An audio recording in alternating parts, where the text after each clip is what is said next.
అనంతగిరి అనే ఊరికి కొంత దూరంలో ఒక అడవి ఉంది.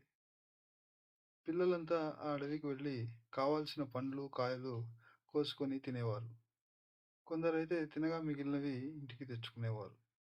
ఒకరోజు శ్రీకాంత్ అనే పిల్లవాడు పండ్లు తెచ్చుకుందామని సంచి తీసుకుని అడవికి వెళ్ళాడు.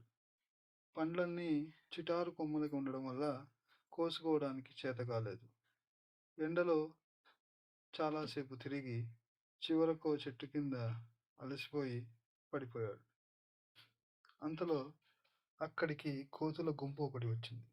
అది చూసి, పాపం పండ్ల కోసం వచ్చినట్లున్నాడు, మనం ఇతనికి సహాయం చేద్దాం అంది ఒక కోతి. సరేనన్నాయి మిగిలిన కోతులు. పెద్ద కోతులు చెట్టు మీదకి వెళ్ళి చిటారు కొమ్మలను కదిల్చి పండ్లు కింద పడేలా చేస్తే చిన్నవి వాటిని సంచిలో వేశాయి. తరువాత అక్కడి నుంచి వెళ్ళిపోయాయి. కొద్దిసేపటికి శ్రీకాంత్కు మెలకు వచ్చి చూస్తే తన చుట్టూ సంచి నిండా పండ్లు ఉన్నాయి. దూరంగా కోతుల్ని చూసి అవే పండ్లు తెచ్చాయని అర్థం చేసుకున్నాడు. కొన్ని తిని సంచితో పండ్లను తీసుకుని ఇంటికి వెళ్ళి జరిగిందంతా చెప్పాడు.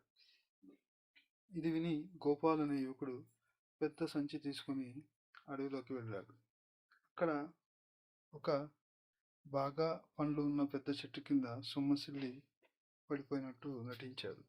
అతడు కోరుకున్నట్లే కాసేపటికి కోతులు వచ్చాయి. గోపాల్కి సహాయం చేయాలనుకున్నాయి. కొన్ని చెట్టుపైకి ఎక్కి పండ్లను కోయగా కొన్ని సంచిలో వేస్తున్నాయి. ఆ సమయంలో కోతులు తన సంచిని నింపుతున్నాయో లేదో చూద్దామని ఒక కన్ను తెరిచి చూశాడు గోపాల్. ఇది గమనించిన ఒక పిల్ల కోతి మిగతా వాటికి చెప్పింది. అతడు తమను మోసం చేస్తున్నాడని అర్థమై మీదకి దూకాయి.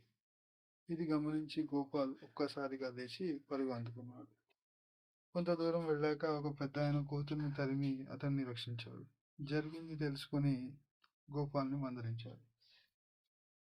దురాశ దుఃఖానికి చేటు అని చెప్పి తన కష్టాన్ని తానే నమ్ముకోవాలని గోపాల్కి చెప్పాడు.